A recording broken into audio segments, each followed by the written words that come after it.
हिंदू पंचांग के अनुसार सावन माह के शुक्ल पक्ष की तृतीया तिथि को हरियाली दी जा रही है। कुछ ही दिन शेष है मित्रों। ये दिन माता पार्वती और भगवान शिव को समर्पित है। इस दिन सुहागिन महिलाएं अपने पति की दीर्घायु और वैवाहिक जीवन को सफल बनाने के लिए पूरे दिन निर्जला व्रत रखेंगी, विधिवत पूजा पाठ करेंगी और कथा सुनेंगी। कहते हैं बिना कथा सुने व्रत फलदायी नहीं माना जाता, इसलिए आज हम आपके लिए हरियाली तीज व्रत कथा लेकर आए हैं। लेकिन इससे पहले मित्रों, व्रत उपवास और रहस्यमयी कथा सुनने के लिए अभी त्रिलोक को सब्सक्राइब कर लें, ताकि धर्म और आपके जीवन से जुड़ी जानकारी आपको मिलती रहे। पौराणिक कथा के अनुसार प्रजापति दक्ष के यहाँ जन्मी सती ने जब स्वयं को अग्नि को समर्पित किया था, तब भगवान शिव विरक्त हो गए। तब योग माया के प्रभाव से अगले जन्म में हिमालय राज के घर माता सती ने ही माता पार्वती के रूप में पुनर्जन्म लिया। कहते हैं माता पार्वती बाल्यकाल से ही भगवान शिव को पति रूप में पाने की कामना करती रहती थी। समय बीतता गया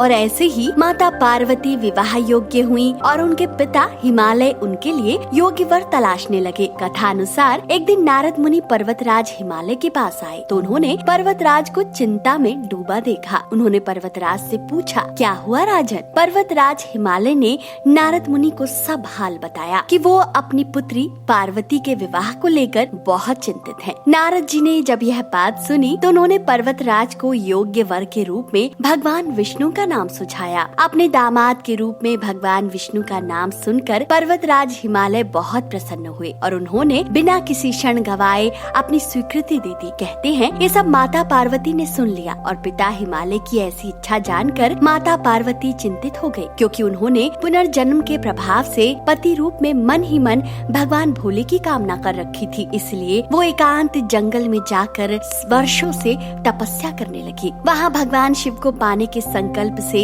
रेत से एक शिवलिंग बनाकर उसकी तपस्या करने लगी, उसकी पूजा करने लगी। कहते हैं एकांत जंगल में माता पार्वती ने इतनी कठोर तपस्या की कि वो हरे पत्ते चबाने लगी, फिर धीरे धीरे वो भी सब छोड़ दिया। कहते हैं इतने कठोर तप से प्रसन्न होकर भगवान भोले ने उनकी इच्छा पूर्ण होने का वरदान दिया। यहाँ पर्वतराज हिमालय को बेटी पार्वती के मन की बात पता चली तो उन्होंने भगवान शिव से माता पार्वती के विवाह के लिए अपनी स्वीकृति दे दी, जिसके परिणाम स्वरूप माता पार्वती और भगवान शिव का विवाह संपन्न हुआ। कहते हैं माता पार्वती की तपस्या और उसके बाद भगवान शंकर को पति रूप में पाने के परिणाम स्वरूप ये दिन हरियाली तीज के रूप में मनाया जाने लगा और तभी से हरियाली तीज व्रत पूजा की इस सबसे प्रचलित कथा सुनी और सुनाई जाने लगी। सावन महीने की शुक्ल पक्ष की तृतीया तिथि को हरियाली तीज व्रत पर्व मनाया जाता है। इस वर्ष ये व्रत 19 अगस्त 2023 को रखा जाएगा। यह व्रत सुहागिन महिलाओं और कुंवारी कन्याओं में खूब प्रचलित है। शिव पुराण के अनुसार भगवान आदिदेव महादेव ने स्वयं देवी पार्वती को इस व्रत का महत्व बताया था। इस व्रत का संबंध शिव पार्वती के मिलन से भी माना जाता है। हरियाली तीज से जुड़ी एक अन्य कथा भी बहुत प्रचलित है। कथा अनुसार एक बार माता पार्वती अपने पुनर्जन्म के बारे में याद कर रही थी, लेकिन उन्हें कुछ भी याद नहीं आ रहा था। ऐसे में भोलेनाथ देवी पार्वती से कहते हैं कि हे पार्वती, तुमने मुझे प्राप्त करने के लिए 107 बार जन्म लिया है, लेकिन तुम कभी भी मुझे पति रूप में पा न सकी। लेकिन 108वें जन्म में तुमने पर्वतराज हिमालय के घर जन्म लिया और यहाँ अपनी कठोर तपस्या से